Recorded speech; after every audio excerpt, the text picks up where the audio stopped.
इस वीडियो के अंदर मैं आपको बताने वाला हूँ परपेंडिकुलर बाइसेक्टर के बारे में, उसकी सारी प्रॉपर्टीज, उसके बारे में सब कुछ, और उसके ऊपर बेस्ड कुछ बढ़िया बढ़िया क्वेश्चंस हम करेंगे।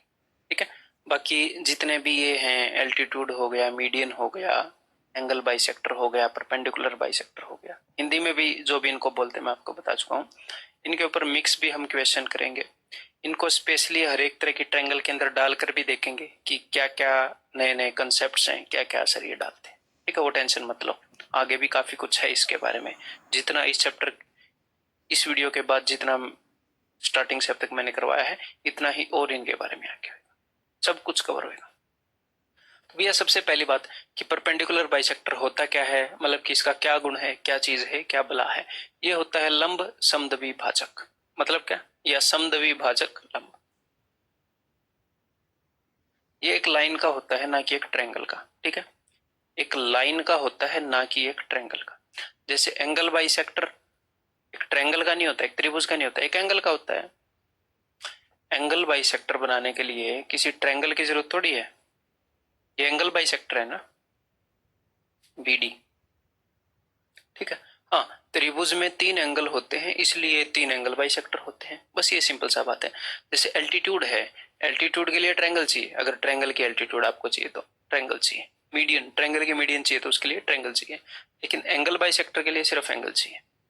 ट्रायंगल के अंदर 3 एंगल हैं तो 3 एंगल बाइसेक्टर हो जाएंगे। ऐसे ही परपेंडिकुलर बाइसेक्टर के लिए आपको सिर्फ एक लाइन चाहिए, तो एक ऐसी लाइन जो इसके परपेंडिकुलर होगी और इसको बाइसेक्ट करेगी। एक ऐसी लाइन जो इसके परपेंडिकुलर होगी और इसको 2 बराबर हिस्सों में बांटेगी, उसे हम बोलते हैं परपेंडिकुलर बाइसेक्टर। एक ऐसी लाइन जो इसके लंबवत होगी और इसको समद्विभाजित करेगी, इसको 2 हिस्सों में बराबर बांटेगी, उसको हम बोलते हैं लंब समद्विभाजक। और एक ट्रायंगल के अंदर 3 साइड्स होती हैं, 3 लाइनें होती हैं, इसलिए उसके अंदर 3 परपेंडिकुलर बाइसेक्टर आएंगे। ठीक है, तो परपेंडिकुलर बाइसेक्टर की प्रॉपर्टी क्या है? bisects the side of a triangle। एक ट्रायंगल की साइड को बाइसेक्ट करता है एट 90 डिग्री। ठीक है, एक त्रिभुज की भुजा को 2 बराबर हिस्सों में बांटता है 90 डिग्री पर। ठीक है, और मैंने इसके बारे में आपको एक खास प्रॉपर्टी बताई थी। क्या बताई थी? याद करो। देखो यार, मैं पहले बता चुका हूं, याद करो दोस्त। आप जब भी मैं ऐसे बोलूं, आप याद करने की कोशिश किया करो।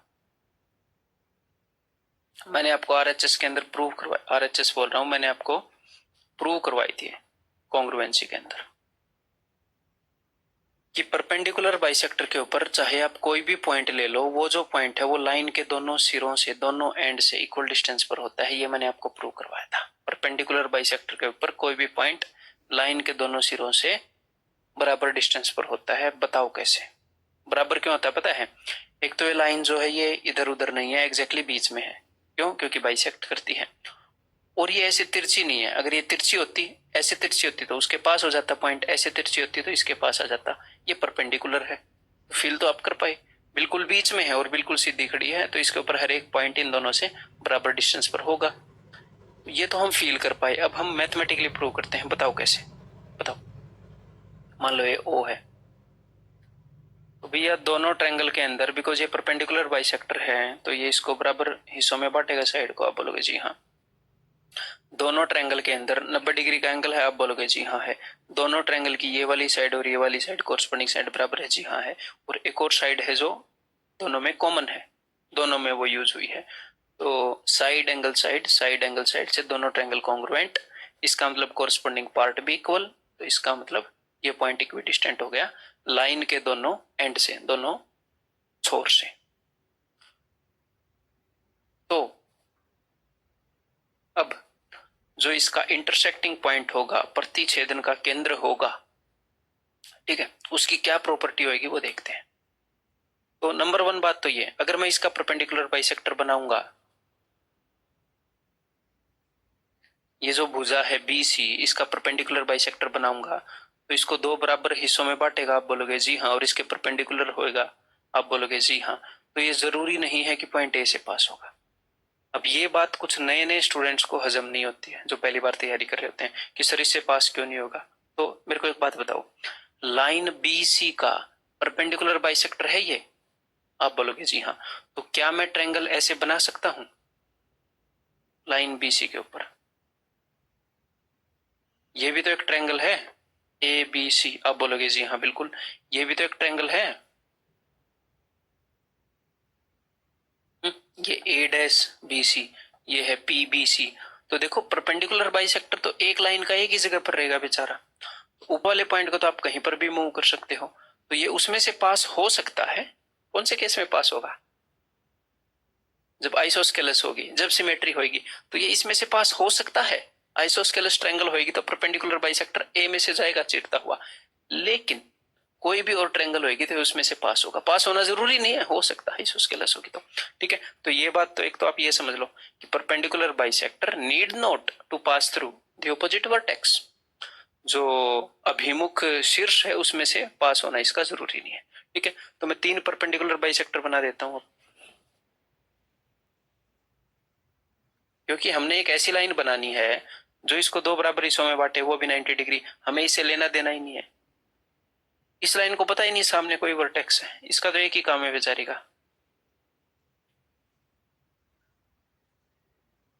तो अब उस प्रॉपर्टी को हम यूज करेंगे। देखो जरा ध्यान से कि परपेंडिकुलर बाइसेक्टर के ऊपर कोई भी पॉइंट जिस लाइन के ऊपर वो परपेंडिकुलर बाइसेक्टर है उसके दोनों एंड से बराबर दूरी पर होता है। और ये जो पॉइंट है, ये जो पॉइंट है, ये जो परपेंडिकुलर बाइसेक्टर जिसका नाम एल है उसके ऊपर स्थित है, तो इसके ऊपर स्थित हर एक पॉइंट बी और सी से इक्विडिस्टेंट होगा। तो मैं बोल सकता हूं कि ये जो पॉइंट है अपना, अगर मैं इसको नाम दे दूं ओ जो है वो बी और सी से बराबर दूरी पर है। आप बोलोगे जी हाँ बिल्कुल, आप सच बोल रहे हो। और ये जो लाइन है एम, ये भी एक परपेंडिकुलर बाइसेक्टर है, और इस परपेंडिकुलर बाइसेक्टर के ऊपर भी है ये पॉइंट। आप बोलोगे जी हाँ बिल्कुल है। तो इस परपेंडिकुलर बाइसेक्टर के ऊपर जो भी पॉइंट है वो, ये जो साइड है ए सी, इसके दोनों एंड पॉइंट से बराबर डिस्टेंस पर है। आप बोलोगे जी हाँ, यानी कि पॉइंट ओ ए से बी, सी से बी, बी से बी, तीनों से बराबर डिस्टेंस पर है। अगर मैं एक कैंपस लूं, एक प्रकार लूं और इस ओ को सेंटर मानूं, तो मेरे भाई एक ऐसा सर्कल मैं बना सकता हूं जो ट्रायंगल के तीनों वर्टेक्स से पास हो। एग्जामिनर आपको ऐसे भी बोल सकता है। एग्जामिनर क्या बोल सकता है आपको जब इस पॉइंट के बारे में बताएगा कि एक ऐसा पॉइंट जो ट्रायंगल के तीनों वर्टिसेस से इक्विडिस्टेंट है या समान दूरी पर है, वो क्या है? तो ये एक ऐसे सर्कल का सेंटर है जिसने इस ट्रायंगल को सर्कमस्क्राइब कर रखा है, इस सर्कल ने। पिछली बार जब हमने एंगल बाइसेक्टर का किया तो सर्कल इंस्क्राइब्ड था, तो हमने इन सेंटर बोल दिया। सर्कल सर्कमस्क्राइब कर रहा है तो सर्कम सेंटर बोल देंगे।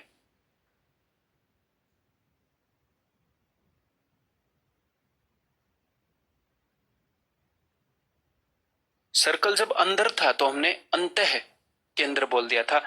जब सर्कल इसको, इसकी परिक्रमा कर रहा है, इसके चारों तरफ है, तो हम इसको क्या बोल देंगे? इसको प्री केंद्र बोल देंगे।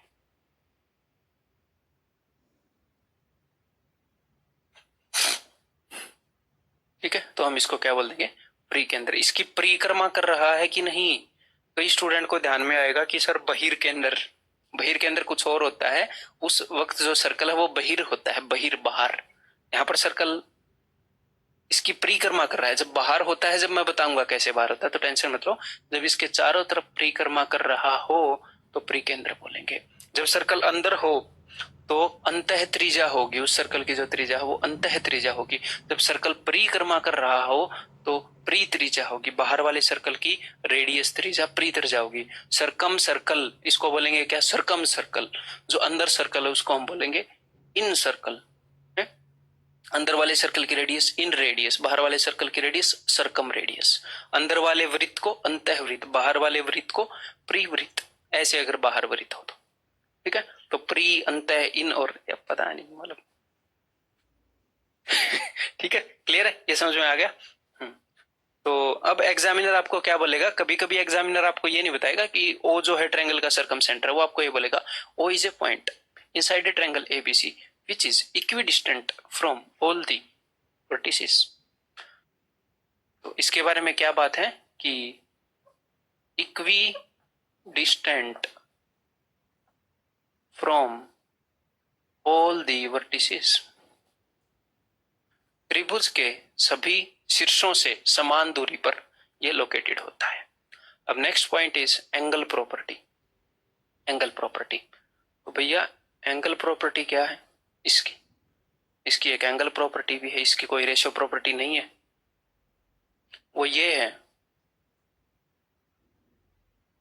आगे मैं आपको ये पढ़ाऊंगा सर्कल्स के अंदर कि किसी भी कोर्ड ने सेंटर पर जो एंगल बनाया है सर्कल के, वो डबल होता है जो वो उसके सरकमफ्रेंस पर बनाती है। यहां पर अगर थीटा बनाएगा तो यहाँ पर 2 थीटा बनेगा। ये जो कोर्ड है, ये जो जीवा है, या फिर ऐसे ही बोल देते हैं ये जो आर्क है, ये जो चाप है, कुछ भी बोल दो, बात तो सेम ही है ना। यानी कि कुल मिलाकर एंगल तो पॉइंट बी और सी से खींचा गया है ना। तो यहां से सेंटर पर बना जो एंगल है वो सरकमफ्रेंस पर बने एंगल से डबल होएगा। केंद्र पर बना कोण, इसको क्या बोलेंगे, परिधि पर बने कोण से 2 गुना होएगा। क्लियर है? तो बिकॉज ये एक ऐसी ट्रायंगल है जिसके बाहर सर्कल है, तो अब ध्यान से सुनिएगा, ये जो लाइन बीसी है ये कोर्ड ही हो गई। आप बोलोगे सर ऐसा क्यों होता है, ये मैं आगे प्रूव करूंगा। मैं आपको हिंट दे सकता हूं कि यहां पर एक छोटी सी कंस्ट्रक्शन होएगी और उसके बाद एक्सटीरियर एंगल थ्योरम लग के और एक छोटी सी चीज और लगकर, उसकी हिंट नहीं दूंगा, ये प्रूव हो जाएगा। अभी प्रूव नहीं करूंगा, सर्कल्स में करूंगा। कर लो ट्राई, उसका डबल प्रूव कर लोगे इजीली। तो बीसी जो है वो एक कोर्ड है, ठीक है। तो ये कोर्ड यहां पर जो भी एंगल बनाएगी थीटा, ये सेंटर है बाहर वाले सर्कल का, यहां पर जो एंगल बनेगा वो डबल होएगा, ये 2 थीटा होगा। समझ गए? अगर ये थीटा है तो ये 2 थीटा होगा। ये सिंपल सी बात है, वहीं से केस उठाया गया है। तो ये एंगल प्रॉपर्टी है क्या कि सरकम सेंटर पर बना एंगल जो है साइड बीसी से वो डबल होएगा जो ये ऑपोजिट एंगल ए है उसका। ठीक है, ये ऐसे ही लिख लो, यही है, ऐसे ही आपको लिखनी पड़ेगी, खास कोई स्टेटमेंट नहीं लिखनी इसके लिए। देन नेक्स्ट क्या, अभी लोकेशन इन डिफरेंट ट्रायंगल्स, अलग अलग त्रिभुजों में इसकी लोकेशन, ये कहां पर निवास करता है, ये कहां पर होता है। तो चलो भाई, इसके लिए आपको काफी इंटरेस्टिंग एनिमेशन दिखाई जाएगी यहाँ पर। तो पहले एक बार डायरेक्टली देख लो कि ये एक सर्कल है, ये इसका सेंटर है। सर्कल के अंदर अगर आप बनाते हो कोई भी एक्यूट एंगल ट्रायंगल, पहले हम 3 सर्कल बना लेते हैं ना।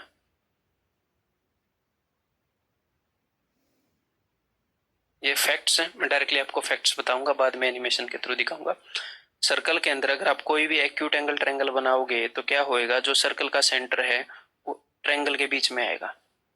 यानी कि जो एक्यूट एंगल ट्रायंगल है उस केस में, एक्यूट एंगल न्यून कोण त्रिभुज के केस में, जो सरकम सेंटर है दैट इज, ये सरकम सेंटर है इनसाइड त्रिभुज के अंदर होएगा। जब आप एक राइट एंगल ट्रायंगल बनाओगे, मैं कई बार बता चुका हूं कि अगर मान लो अपने पास एक डायमीटर है, डायमीटर से जब भी हम कोई भी कोण बनाएंगे तो वो क्या होएगा, वो 90 डिग्री का बनेगा। क्यों? क्योंकि मैंने अभी अभी बताया कि ये कोण अगर सेंटर पर 2 थीटा बनाती है यानी कि 180 डिग्री बनाती है, तो यहाँ पर उसका आधा 90 डिग्री बनाएगी। और इस चीज को डिटेल में हम कहां पर करेंगे, सर्कल में। ठीक है, तो अगर आप एक राइट एंगल ट्रायंगल बनाओगे, कोई भी राइट एंगल ट्रायंगल, और उसके बाहर का सर्कल बनाओगे, तो हमेशा राइट एंगल ट्रायंगल का जो हाइपोटेन्यूज है, जो कर्ण है, वो सर्कल के डायमीटर का काम करेगा हमेशा, फैक्ट है जी। ठीक है, तो जब भी राइट एंगल ट्रायंगल आप बनाओगे तो उसका जो सरकम सेंटर है, उसका जो परिकेंद्र है, वो हमेशा हाइपोटेन्यूज का मिड पॉइंट होगा। क्यों? ये अगर सेंटर है तो ये भी रेडियस है, ये भी रेडियस है, एग्जैक्टली बीच में होगा। तो राइट एक्यूट एंगल ट्रायंगल में कहां पर है सरकम सेंटर? बीच में। राइट एंगल ट्रायंगल में ऑन द ट्रायंगल, ट्रायंगल के ऊपर।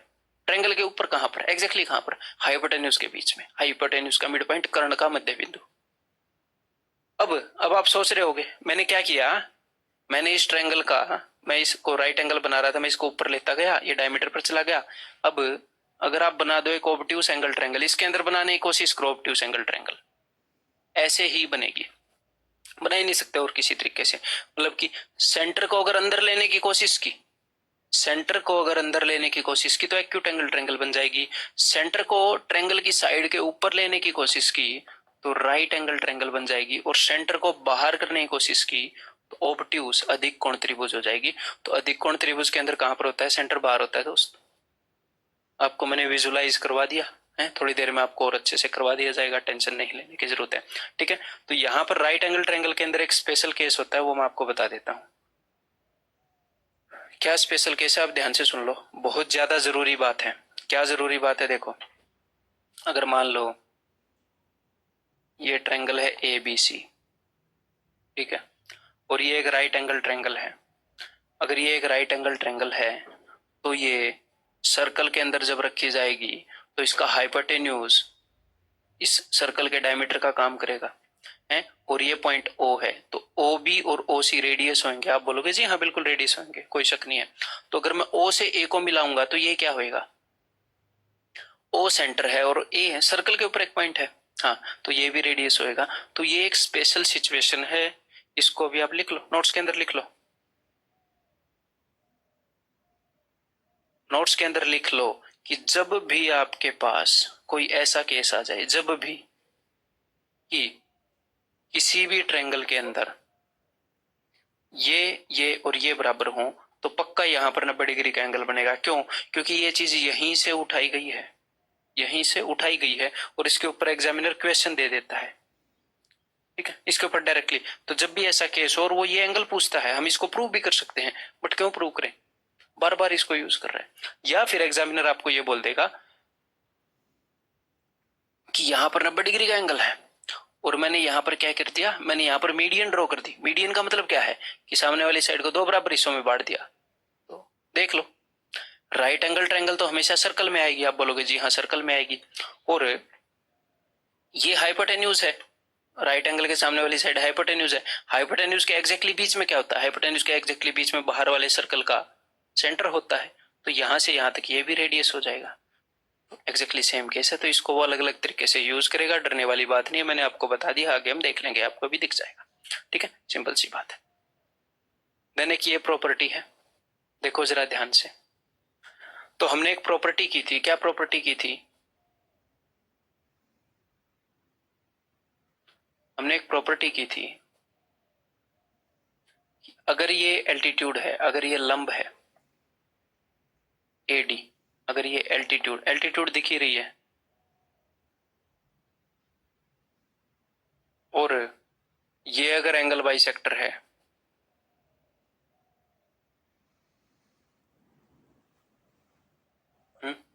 कुछ भी मान लो इसको AE, ये अगर एंगल बाइसेक्टर है, तो हमने एक काम किया था कि angle DAE equal to half of angle B और C का जो भी डिफरेंस होगा उसका हाफ DAE, ठीक है।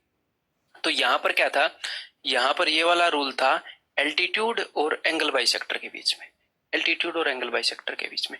अब है, यानी कि ये था एंगल बाइसेक्टर का जो सेंटर होता है, मतलब सारे एंगल बाइसेक्टर जहां पर मिलते हैं वो क्या होता है, इन सेंटर, अंदर वाले सर्कल का सेंटर। तो ये रूल था एल्टीट्यूड और अंदर वाले सर्कल के सेंटर वाली उसके बीच में। अब मैं आपको बता रहा हूं, जब बाहर वाला सर्कल हो, ये क्या है, ये है दोस्त अपना, और सॉरी सॉरी माय मिस्टेक, मैं कुछ और सोच रहा था, ये है अपना सरकम सेंटर, ठीक है, प्री के अंदर।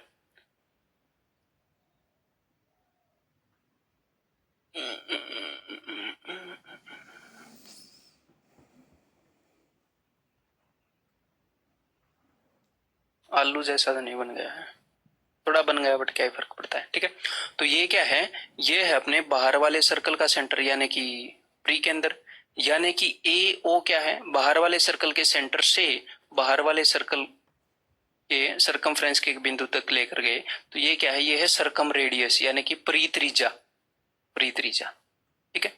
और क्लियर है, हाँ, यहां से ऐसे कंपेयर नहीं कर पाएंगे, ठीक है, हाँ ये करो। तो अगर यहां पर एंगल थीटा है तो ये वाला एंगल भी थीटा होता है, अगर यहां पर एंगल थीटा है तो ये वाला एंगल भी थीटा होता है। तो एक यहां पर ऐसा रूल है, यहां पर ऐसा रूल है, इसके ऊपर क्वेश्चंस आते हैं, बट हमें पता नहीं लगता कि वो क्वेश्चन इसके ऊपर है। वैसे ये याद रखने की जरूरत नहीं है, मैं जस्ट वैसे ही आपको ऑब्जर्व करवा रहा हूँ, ठीक है। क्यों, मैं आपको बताऊंगा याद रखने की जरूरत क्यों नहीं है, ठीक है। तो अगर ये बाहर वाले सर्कल का सेंटर है, ठीक है, और मैंने इसको थीटा मान लिया, आप बोलोगे जी सर बिल्कुल ये थीटा है, तो अगर मैं इसको मिलाऊंगा तो इसका ये जो रेडियस है, ये जो रेडियस है, दोनों बराबर होंगे, जी हाँ बिल्कुल।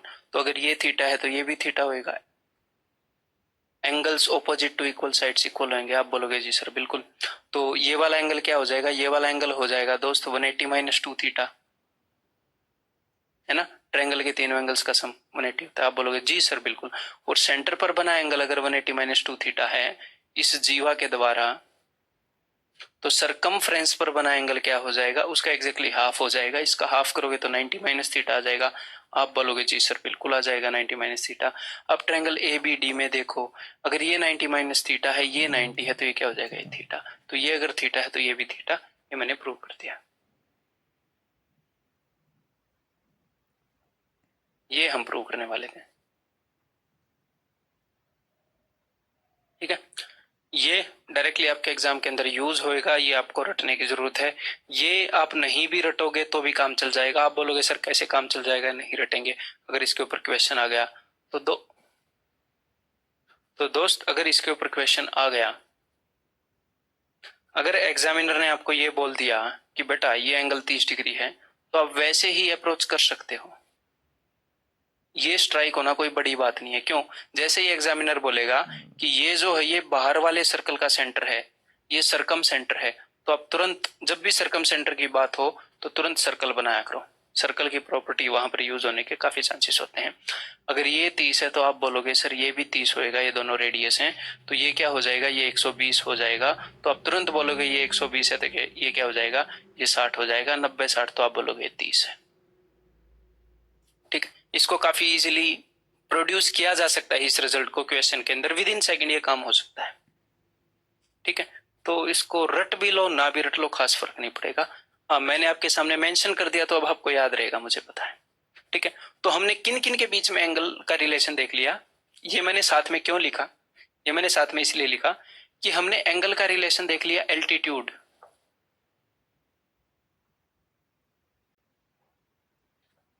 हमने एंगल का रिलेशन देख लिया एल्टीट्यूड और ये क्या था, एंगल बाइसेक्टर के बीच में। हमने एंगल का रिलेशन देख लिया एल्टीट्यूड और ये क्या था, सरकम सेंटर। सरकम सेंटर को यूज करके, सरकम सेंटर परपेंडिकुलर बाइसेक्टर से आता है, यानी कि उनको भी हमने यूज कर लिया। हालांकि हमने परपेंडिकुलर बाइसेक्टर को यूज नहीं किया, हमने सरकम रेडियस, ये क्या होगा, बाहर वाले सर्कल का रेडियस, सरकम रेडियस को यूज किया है। तो एल्टीट्यूड के साथ इसको यूज कर लिया, एल्टीट्यूड के साथ इसको यूज कर लिया। क्या इन दोनों को यूज करके देखें एक बार, एंगल बाइसेक्टर और सरकम सेंटर देखते हैं।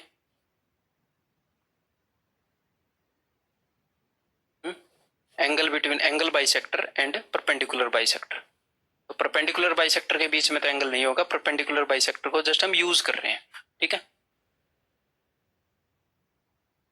थोड़े से ऐसे अच्छे से बनाते हैं। तो देखो जरा, ये जस्ट मैं आपको विजुअलाइज करवा रहा हूं, इसके ऊपर डायरेक्ट कोई क्वेश्चन मैंने नहीं देखा पूछा गया। ठीक है, अगर ये एडी है,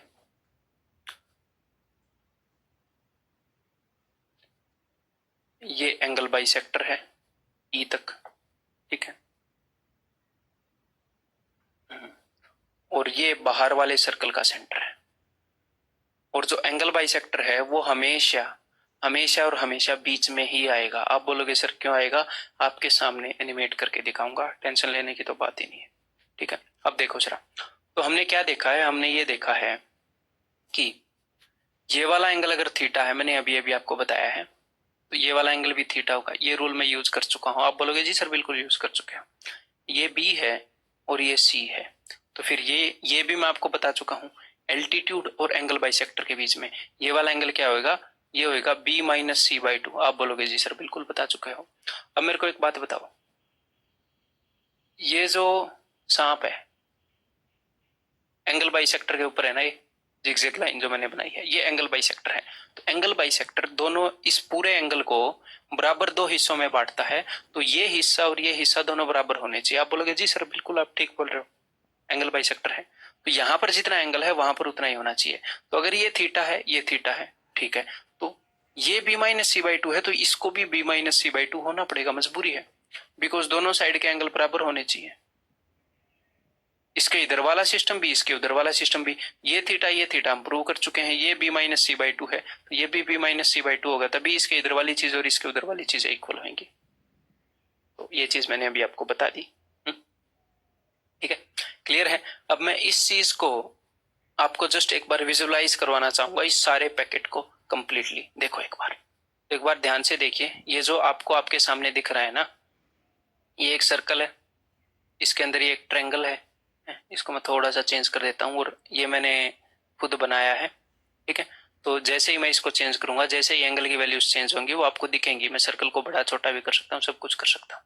तो अब ध्यान से देखो, ये जो ब्लू वाली लाइन है जिसके ऊपर ये मेरी उंगली जा रही है, ये ब्लू वाली लाइन है दोस्त एल्टीट्यूड। यहाँ पर 90 डिग्री का एंगल बनता हुआ आपको दिख रहा होगा, ये 90 डिग्री है, ठीक है।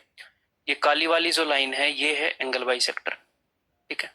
और ये जो लाल वाली लाइन है ये है दोस्त सर्कम रेडियस, यानी कि ये जो डी है ये बाहर वाले सर्कल का सेंटर आपको फील भी हो रहा होगा, ठीक है। तो सबसे पहले तो मैं ये दिखाना आपको चाहूंगा कि इस डी के ऊपर नजर रखिएगा कि जो सर्कम सेंटर है वो एक्यूट एंगल ट्रायंगल के अंदर बीच में रहता है। तो अब ये देखो, ये एक्यूट एंगल ट्रायंगल है, ये वाला एंगल देखो 72.72 डिग्री, ये 45.51, और ये पूरा एंगल बाकी 180 में से घटाकर आ ही जाएगा, ठीक है। ये बाकी जो एंगल्स हैं मैं आपको थोड़ी देर में बताऊंगा।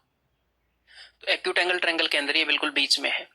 अब अगर मैं इसको देखो, इसको मैं बाहर पुश करने की सोच रहा हूँ, डी को आई एम पुशिंग आउटसाइड। अब मैंने एग्जैक्ट डी को क्या किया, लाइन के ऊपर लाकर रख दिया। तो इस एंगल का, एंगल बी का और इस एंगल का जो सम है वो 90 होएगा, ताकि ये वाला एंगल 90 हो जाए। अगर ये पॉइंट में थोड़ा ऊपर नीचे वेरी भी कर जाए तो टेंशन मत लेना है, बिकॉज ये चीजें एग्जैक्टली टू द स्केल ना बनी हो, मैंने खुद बनाई है। तो ठीक है, तो कुल मिलाकर ये मैं कहना ही चाह रहा हूँ कि जब ये बाहर वाले सर्कल का सेंटर यहाँ पर आ गया तो ये राइट एंगल ट्रायंगल आपको प्रतीत भी हो रही होगी, ये वाला एंगल राइट एंगल, ठीक है। ये क्या होएगा, ये 36.56 है, 56 नहीं है, ठीक है। वो देखो ये 36.56 है, ठीक है। ये देखो 49, ये 41 है, ये लगभग 90 बना रहा है यहाँ पर ना। तो अब जैसे ही मैं इसको पुश करूंगा, ये देखो ये बाहर चला गया, तो ये एक ऑब्ट्यूस एंगल ट्रायंगल होगी, अधिक कोण त्रिभुज होगी, जैसे ही मैंने इसको बाहर किया, ये देखो, ठीक है। अब हम अपनी अगली बात के ऊपर आते हैं। तो देखो जरा ध्यान से देखिएगा, यहाँ पर ये एंगल बी है और यहाँ पर ये एंगल सी है, तो इन दोनों के डिफरेंस का हाफ क्या होएगा, इन दोनों के डिफरेंस का हाफ क्या होएगा, ये जो एल्टीट्यूड है ये और ये जो एंगल बाइसेक्टर है इनके बीच का एंगल। तो इनके बीच का एंगल ये यहाँ पर मैंने रिप्रेजेंट कर रखा है 12.2, ठीक है।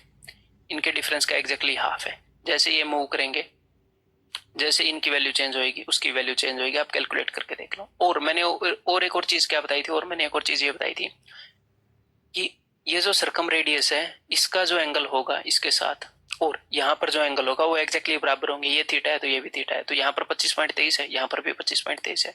देखो मैं मूव कर रहा हूँ भैया, 47.63, 47.63, कोई इसको बदल ही नहीं सकता, तो ये फैक्ट है।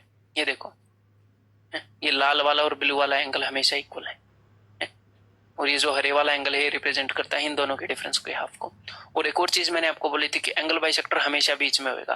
तो ये देखो काली वाली लाइन हमेशा बीच में है, ट्रायंगल को कुछ भी कर लो आप, काली वाली लाइन नीली और लाल वाली लाइन के हमेशा बीच में ही रहेगी, चाहे आप कुछ कर लो। आप बोलोगे सर कभी कभी तो ऐसा हो रहा है कि ये तीनों लाइन इकट्ठी आ जा रही है, तो भैया वो आइसोस्केलस ट्रायंगल का केस है, ठीक है। ये यहाँ पर 49.73, 49.65, थोड़ा सा पॉइंट में फर्क क्यों आ रहा है, बिकॉज ये फिगर मैंने बनाई है थोड़ा मोटा ऊपर नीचे क्लिक हो गया होगा, है बस इतना। ये एंगल जो, ठीक है, तो ये आइसोस्केलस ट्रायंगल का केस है, जब ये सारी लाइनें कोइंसाइड कर जाती हैं, वो मैं आपको आगे समझाने वाला हूँ। तो उम्मीद करता हूँ कि मजा आया होगा और इसे देखकर कुछ प्रैक्टिकली आपने फील किया होगा मैथ्स के बारे में। तो भाई कैसा लगा आपको ये सब देखकर। अब हम आगे बढ़ते हैं और आगे पाइथागोरियन ट्रिपलेट्स का काफी यूज होएगा सर्कम सेंटर के अंदर। क्यों यूज होएगा, इसलिए यूज होएगा कि जब आप एक राइट एंगल ट्रायंगल, जब आप एक राइट एंगल ट्रायंगल को लेकर सर्कम सेंटर को देखोगे तो वो उसके हाइपोटेन्यूज के एग्जैक्टली बीच में मिलेगा। राइट एंगल ट्रायंगल का मैंने आपको बताया है। तो एग्जामिनर क्या करेगा, एग्जामिनर इस चीज का भरपूर फायदा उठाएगा। वो आपको राइट एंगल ट्रायंगल देगा लेकिन आपको बताएगा नहीं कि राइट एंगल ट्रायंगल है, वो इन पाइथागोरियन ट्रिपलेट्स को यूज करेगा। और जैसा कि मैं पहले बता चुका हूं कि सबसे ज्यादा ये यूज होते हैं, और उसके बाद सबसे ज्यादा ये यूज होते हैं एग्जाम में। और इनको भी उसने कभी कभी उठाया है, उनको उसने उठाया नहीं है बट वो भी उठा सकता है, ठीक है। और मैं पहले भी आपको ये चीजें दिखा चुका हूं, तो एक बार आप देखो, लिखो एक बार कौन कौन से हैं जो भी अब तक यूज हुए हैं, वो सारे लिखेंगे, बाकी नहीं लिखेंगे, ठीक है। तो टोटल 11 पेयर है, 11 ट्रिपलेट है। तो सबसे बेसिक जो आपको याद होने चाहिए 3 4 5, मेरे साथ बोलते रहो। 5 12 5 13 12 13 7 24 25 7 24 25 खुद 8 गैस 15 करते रहो। 17 मेरे को क्या काम, आपको काम है खुद गैस करते रहो, 7 ठीक है। 24 25 8 8 15 15 17 17 मेरे को तो काम है आप जैसे स्टूडेंट्स को पढ़ाता रहूं बस, इसलिए मेरे को ये याद करने पड़े हैं, ठीक है। आपको एग्जाम क्लियर करना है, अभी तो मेरे को नहीं करना है। उसके बाद अगले 9 40 41 40 41 11 60 61 11 60 61 12 से कौन सा है, 12 से 12 से 12 से 12 35 37 12 35 37, ठीक है। 13 वाला वो ऐसा है कि जो आया नहीं है। अब आगे कौन सा हो जाएगा भाई, 9 12 एंड 20 21 29, ये भी यूज हो रहा है, तो ये काफी यूज हो रहे हैं। उसके बाद एक एक दो बार कुछ ऐसे हैं जो पूछे गए हैं जो कभी कभी यूज हुए हैं, वो मैं आपको बता देता हूँ। 3 और 28 45 और 53 ये यूज हुआ है, एग्जामिनर ने यूज किया है, इसका डबल करके यूज किया था, मेरे को याद है, ठीक है। देन 16 63 65 सीडीएस में यूज होता हुआ इसको देखा है मैंने, ठीक है। देन एक और ऐसे ही है 65 वाला है 33, 65 का उल्टा क्या होता है 56, इसको जैसे मैंने याद कर रखा है 65 का उल्टा 56 और 56 का 62 ऐसे पलटोगे तो 65, 65 को पलट कर 56, 56 को पलट कर 65 है, और 16 63 65 और 33 56 65। जब भी दो पाइथागोरियन ट्रिपलेट को यूज करना होता है बड़े बड़े को, तो 65 65 सेम है तो वो इसको यूज कर लेता है। सीडी को अगर खिसकाना हो, हाइपोटेन्यूज की लेंथ सेम हो, वो इनको यूज कर लेता है, ठीक है। तो ये सारे काफी इंपॉर्टेंट हैं जो यूज हो चुके हैं, ठीक है। और इसके अलावा जो यूज नहीं हुए हैं बट वो 100 तक है यूज होने के चांसेस है, वो मैंने डिस्प्ले कर दिए हैं भाई, ठीक है। तो इनके ऊपर रेगुलरली आप लिख कर नजर मारते रहोगे टाइम टू टाइम, तो ये आपको याद हो जाएंगे। एटलीस्ट ये वाले याद हो जाएंगे जो यूज हो रहे हैं आज, जो ट्रेंड में है। कल के ट्रेंड की कल देखेंगे, आज का ट्रेंड ये चल रहा है। तो अब हम काफी क्वेश्चंस करेंगे, अपनी उस नॉलेज को यूज करेंगे जो मैंने आपको दी है। देखो, in the if the circum centre of a triangle lies outside the triangle, तो ट्रायंगल जो ऑब्ट्यूज एंगल ट्रायंगल होगी, आपकी जुबान पर सीधा आना चाहिए अधिक कोण त्रिभुज, क्योंकि कोई भी ट्रायंगल अगर एक्यूट एंगल ट्रायंगल होगी तो हमने हर तरीके से देख लिया, विजुलाइज भी कर लिया, एनिमेशन भी देख ली कि ये अंदर होएगा। राइट एंगल ट्रायंगल के अंदर ये हाइपोटेन्यूज के मिड पॉइंट पर होता है दोस्त, और ऑब्ट्यूस एंगल ट्रायंगल के अंदर सर्कल का जो सेंटर है वो बाहर ही रह जाता है। ऑब्ट्यूस एंगल ट्रायंगल की इतनी औकात नहीं है कि वो सेंटर को अपने अंदर समा सके, ठीक है। If the lengths of 3 sides of a triangle are 6 8 and 10, तो यह बहुत ही सबसे छोटा पाइथागोरियन ट्रिपलेट, 3 4 5 अगर ट्रायंगल की लेंथ 3 4 5 के रेशियो में है तो इसका मतलब ट्रायंगल राइट एंगल ट्रायंगल होगी। आप बोलोगे जी सर बिल्कुल, और अगर ट्रायंगल राइट एंगल ट्रायंगल हुई तो ट्रायंगल का हाइपोटेन्यूज जो है वो सर्कल के डायमीटर का काम करेगा, 6 8 हाइपोटेन्यूज 10। आप बोलोगे जी सर बिल्कुल। Then the length of the smallest median of the triangle, triangle की स्मॉलेस्ट मीडियन की लेंथ बताओ। तो देखो दोस्त, मैं आपको यहां पर दो कंसेप्ट बताना चाहूंगा। पहले मैं आपको कंसेप्ट बताऊंगा एल्टीट्यूड वाला, फिर मैं आपको बताऊंगा मीडियन वाला। मान लो ये एक ट्रायंगल है, इसकी साइड्स की लंबाई है ए बी सी, ठीक है, ये ए बी सी है, और ये इसकी एल्टीट्यूड्स हैं, या फिर साइड की लंबाई को छोड़ो, ऐसे ही नामकरण कर देते हैं,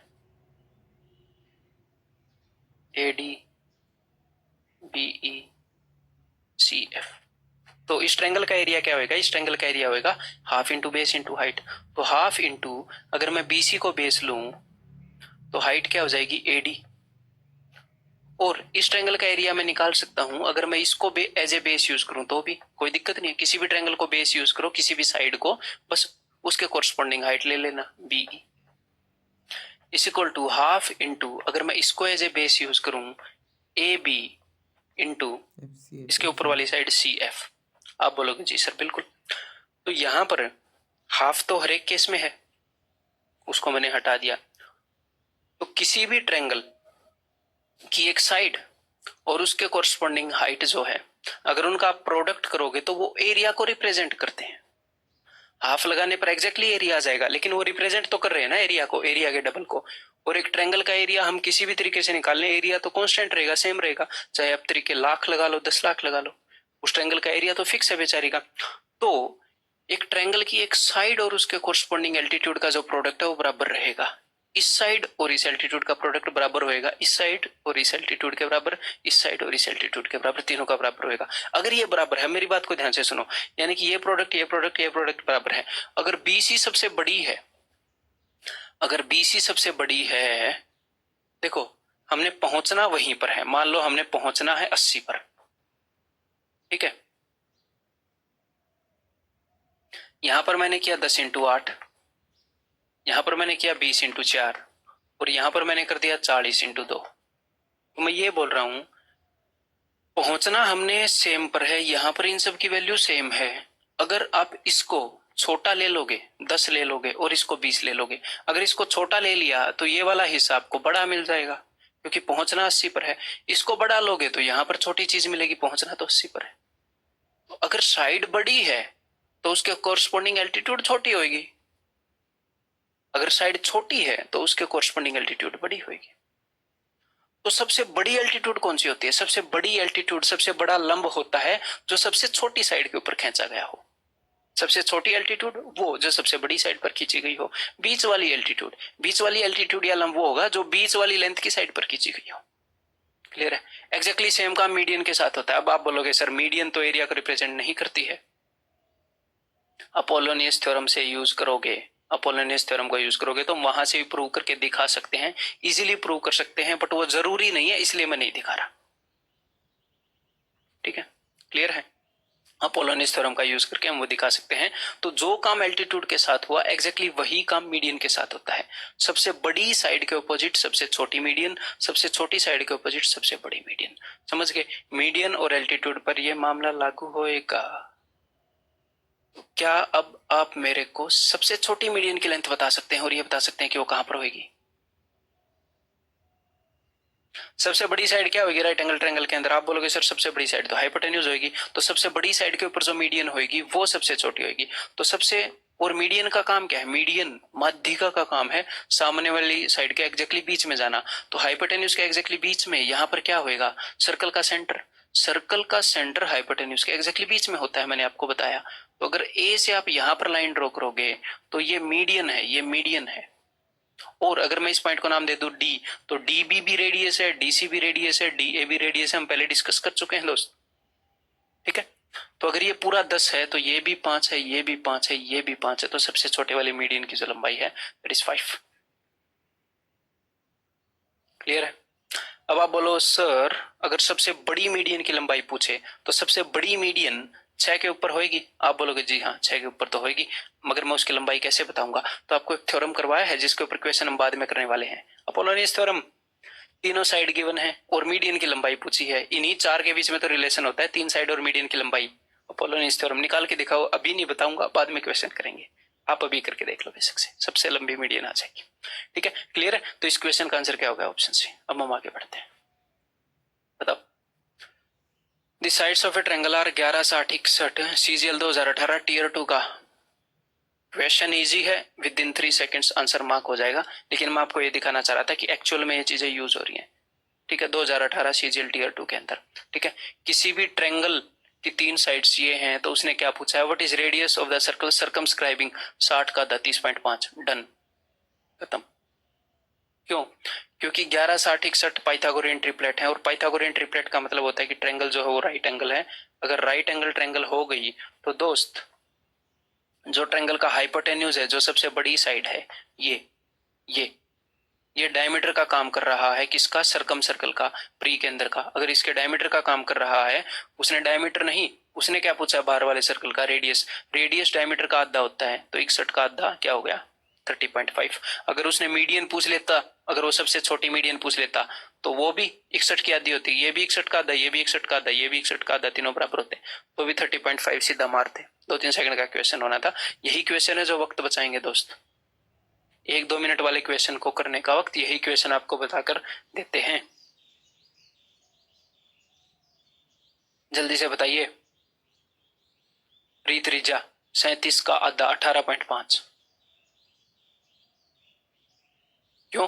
बिकॉज 12, 35, 37 पाइथागोरियन ट्रिपलेट है। तो पिछले वाले क्वेश्चन की तरह बिल्कुल सिंपल सी बात है, यहां पर जो राइट एंगल ट्रायंगल है, पाइथागोरियन ट्रिपलेट है तो राइट एंगल ट्रायंगल बनेगी, तो ये 12, ये 35, ये 37 होएगा। उसने यही लंबाई पूछी है। ये सेंटर है, ये पूरा 37 है उसका आता।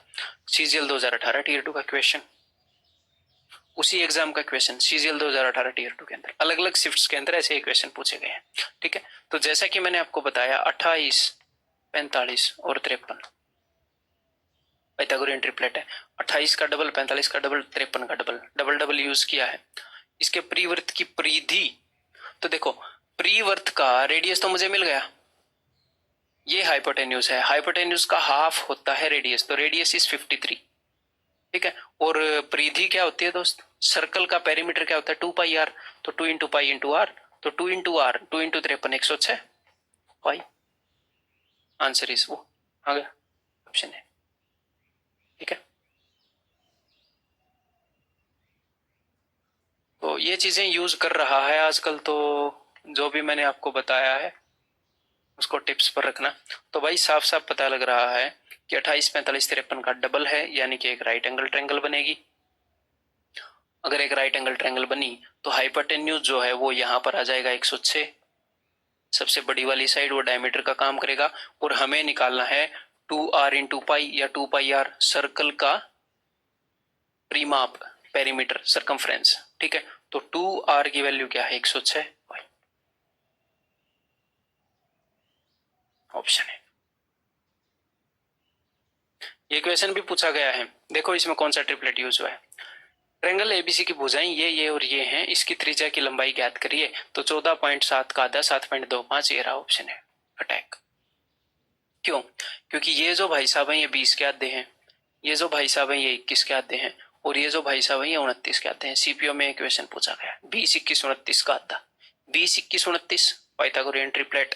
और जैसे ही पाइथागोरियन ट्रिपलेट फॉलो करती हैं ट्रायंगल की साइड्स, तो वो ट्रायंगल बन जाती है क्या, राइट एंगल ट्रायंगल। और जैसे ही राइट एंगल ट्रायंगल को हम सर्कल के अंदर डालते हैं तो सामने यहाँ पर हाइपोटेन्यूज पर जो साइड आएगी वो आएगी सबसे बड़ी वाली साइड 14.5, और बस इसी का रेडियस उसने पूछा है 14.5 का आता। इसको भी मैं बहुत ज्यादा समझा समझा कर लिख रहा हूं। ठीक है, ये बताओ भाई, in triangle ABC angle A is equal to 90,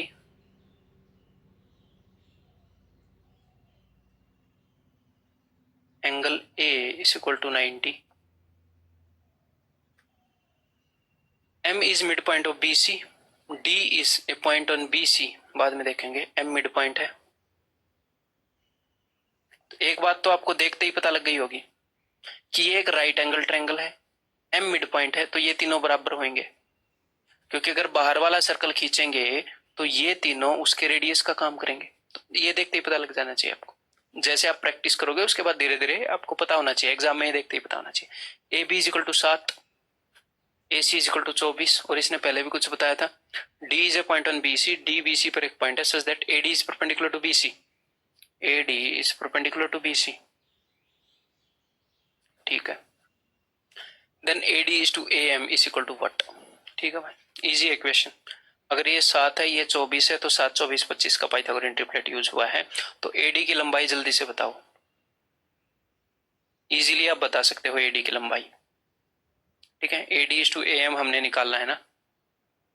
देखो, जब राइट एंगुलर वर्टेक्स से हम एल्टीट्यूड ड्रॉप करते हैं, तो मैंने आपको क्या बताया था कि इस ट्रायंगल का एरिया दो तरीके से निकाल सकते हैं, base into height is equal to base into height.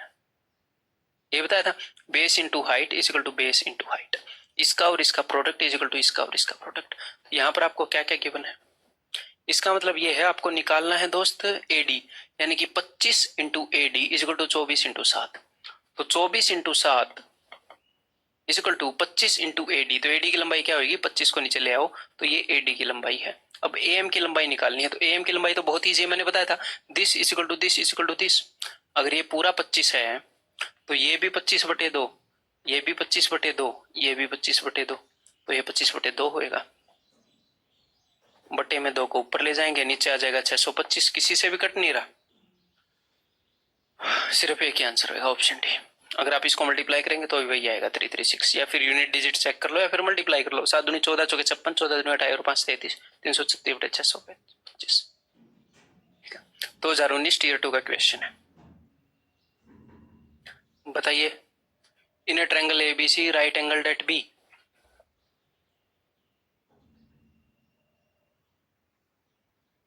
In a triangle ABC right angled at B, AB is equal to 18, BC is equal to 24। अगर ये 18 है ये 24 है, 3 का 6 गुना, 4 का 6 गुना, 5 का 6 गुना 30, पाइथागोरियन ट्रिपलेट, 3 4 5 का 6 गुना यूज कर रखा है। Find the length of BG if G is centroid, G centroid है तो BG, तो G अगर सेंट्रोइड है तो G से जाने वाली जो लाइन होगी वो माध्यिका होगी, वो सामने वाली साइड को 2 बराबर हिस्सों में बांटेगी।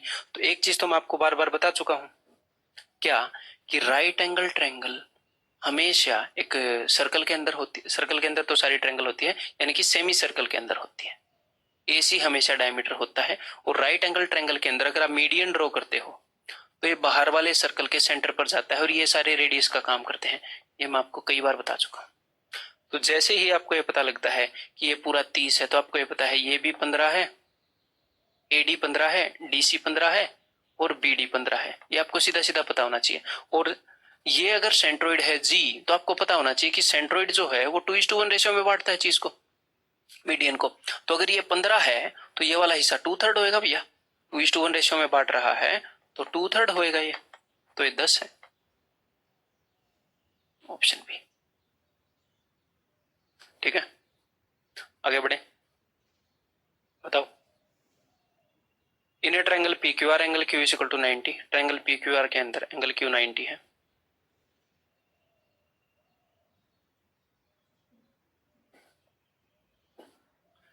S is the midpoint of PR, PR का मिड पॉइंट S है। तो जैसे ही आपको ये पता चला S मिड पॉइंट है, तो आपको एक बात क्या पता लग जानी चाहिए, राइट एंगल ट्रायंगल है, ये मिड पॉइंट है, ये तीनों बराबर होंगे। राइट एंगल ट्रायंगल में ये सिचुएशन होती है। देखो कई बार ये सिचुएशन यूज हो गई ना, इसलिए मैं बोल रहा था इंपॉर्टेंट है। ठीक है, QS is equal to √117, QS की वैल्यू √117 है, तो QS को थोड़ा और हम सोल्व कर सकते हैं। 13 निम में 117 होता है, तो 3√13 है ये।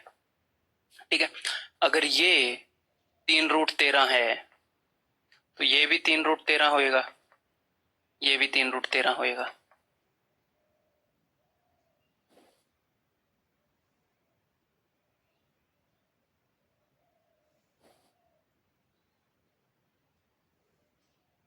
ठीक है, ये भी 3√13, ये भी 3√13, ये भी 3√13। अब आगे बढ़ते हैं। Sum of sides of PQ and QR, PQ और QR का जो लेंथ है वो गिवन है। Find the area of triangle PQR। तो ये क्वेश्चन मैं आपको 2 तरीके से बता सकता हूँ, ठीक है, और दोनों तरीके से बताऊंगा। ठीक है, तो एक तो सबसे पहले बिल्कुल बेसिक तरीके से बताऊंगा। ठीक है भाई, PQ और QR की लंबाई, इन दोनों का सम क्या है, इन दोनों का सम है 30। तो इसको मैंने मान लिया दोस्त A, तो ये क्या हो जाएगी, ये हो जाएगी 30 माइनस A, 30 में से बचा हुआ बाकी, यहाँ पर दोनों का सम 30 है। ठीक है, तो अब हम यहाँ पर क्या करेंगे, ठीक है, ये हमने कर लिया। तो अब हम यहाँ पर लगा सकते हैं पाइथागोरस थ्योरम। पाइथागोरस थ्योरम, हमें ये पता है, ये पता है, और ये पता है, यानी कि एक हिसाब में पता है, हमने A की वैल्यू निकालनी है। तो इसका स्क्वायर प्लस इसका स्क्वायर इज इक्वल टू उस पूरे का स्क्वायर, तो A square plus 30 minus A का स्क्वायर क्या होगा, 900 प्लस करने ना दोनों, plus A square minus 60A is equal to इसका स्क्वायर। ये पूरा कितना है दोस्त, 3√13, 3√13 है, पूरा कितना होगा, ये पूरा हो जाएगा 6√13। तो 6√13 का स्क्वायर, यानी कि 6 6 36, 6 6 36 इंटू 13, 13 6 78, 13 3 39, 9 और 7 16, 468। ठीक है, अब मैं इसको इधर लेकर आऊंगा और 2A स्क्वायर है, हर एक चीज को हाफ करूंगा, ये दोनों काम मैं इकट्ठे करूंगा। 2A स्क्वायर है, मैंने हाफ कर दिया तो A स्क्वायर, 60A का हाफ कर दिया मैंने 30A, इसको मैं इधर लेकर आया, 900 में से 468 गए तो 432, उसका मैंने हाफ किया तो 216 इज इक्वल टू 0। ठीक है, ये माइनस का आएगा, ये प्लस का होगा। अब दो ऐसे नंबर निकालने हैं जिनका प्रोडक्ट 216 हो और जिनका सम जो है वो +30 हो। साइन चेंज करना होता है क्वाड्रेटिक में, तो इसको तोड़ो। ये 36 सिक्के हैं, नहीं बन रही बात, तो ये 6 का क्यूब है। अगर ये 6 का क्यूब है तो 6 होता है 2 इंटू 3, तो 3 2 और 3 3, इनको देखो एक बार, 27 और 8, नहीं बन रही बात। 3 3 9 दूनी 18 और 12 बन गई बात। 3 3 9 दूनी 18, ये हिट एंड ट्रायल है, और 4 3 12, 18 और 12 ऐसी वैल्यूज हैं जो A की वैल्यूज आएंगी। इस क्वाड्रेटिक इक्वेशन में। तो ए की वैल्यू अगर 12 है तो 30 माइनस 12 18। इस ट्रायंगल की दोनों साइड आ गई, हमने इसका एरिया बताना था, तो half into base into height, 2 छिके 12, 18 छिके 108, आंसर इज 108। नेक्स्ट ऑप्शन है। एक तो ये तरीका है इस क्वेश्चन का। इसमें किया गया कुछ भी नहीं, उसने इसकी लेंथ बताई तो हमें इसकी लेंथ पता लग गई, हाँ पता लग गई भाई बिकॉज सेम है, और उसने बोला इन दोनों का सम 30 है तो हमने इसको माना, ये पता लग गया, बस वो पाइथागोरस लगाया और आंसर आ गया। तो एक तो ये तरीका है। अब दूसरा एक जो तरीका है वो ऐसा है कि मैंने उन चीजों के बारे में आपको बताया नहीं है, आगे बताने वाला हूं। हाँ लेकिन अगर आप ज्योमेट्री एक बार पहले पढ़ चुके हो तो आपको उन चीजों के बारे में पता होगा है, तो इसलिए मैं बता रहा हूं। देखो दूसरा तरीका है कि अगर आपको इस चीज के बारे में पता है कि area is equal to R into S, जो कि हम आगे पढ़ने वाले हैं, जहां पर आर होता है अंदर वाले सर्कल का रेडियस और एस होता है सेमी पेरीमीटर, ठीक है। तो हमने एरिया निकालना है, तो एरिया की वैल्यू क्या हो जाएगी। अब आर क्या होता है किसी भी राइट एंगल ट्रायंगल के अंदर, आगे मैं बताऊंगा, टेंशन मत लो। अगर आपको नहीं पता तो टेंशन मत लो, अगर पहले ज्योमेट्री कर चुके हो तो आपको पता होगा, टेंशन लेनी ही नहीं। जो चीज मैं आपको दे रहा हूं पूरी ईमानदारी से दे रहा हूं, टेंशन लेनी ही नहीं, मेहनत करनी है सिर्फ। तो राइट एंगल ट्रायंगल के अंदर ये परपेंडिकुलर है, ये बेस है, ये हाइपोटेन्यूज है, तो रेडियस होता है दोस्त आगे है, थोड़ी देर में आपको रटवा दूंगा मैं ये चीजें, ठीक है। आर होता है ये, हाँ तो परपेंडिकुलर प्लस बेस, इन दोनों का सम तो उसने दे रखा है, पी क्यू और क्यू आर का सम उसने 30 बता रखा है, तो 30 माइनस हाइपोटेन्यूज क्या होएगा 6√13 बटे में 2, तो आर की वैल्यू, बिकॉज जैसे जैसे हम आगे बढ़ेंगे आपको ये तरीका पता लग जाएगा, इसलिए मैं पहले ही बता रहा हूँ, इस क्वेश्चन को फिर थोड़ी करवाएंगे फिर, ठीक है, काम का चीजें डबल होंगी। हाँ अब एस की वैल्यू, एस क्या होता है सेमी पेरीमीटर, यानी कि सारी साइड्स का सम डिवाइडेड बाई 2, तो इन दोनों साइड्स का सम क्या है 30, 30 प्लस 6√13 डिवाइडेड बाई 2, ठीक है। अब यहाँ पर क्या हो गया, आप देखोगे कि जब आप 2 से डिवाइड करोगे तो यहाँ पर हो जाएगा 15 माइनस 3√13, यहाँ पर हो जाएगा 15 प्लस 3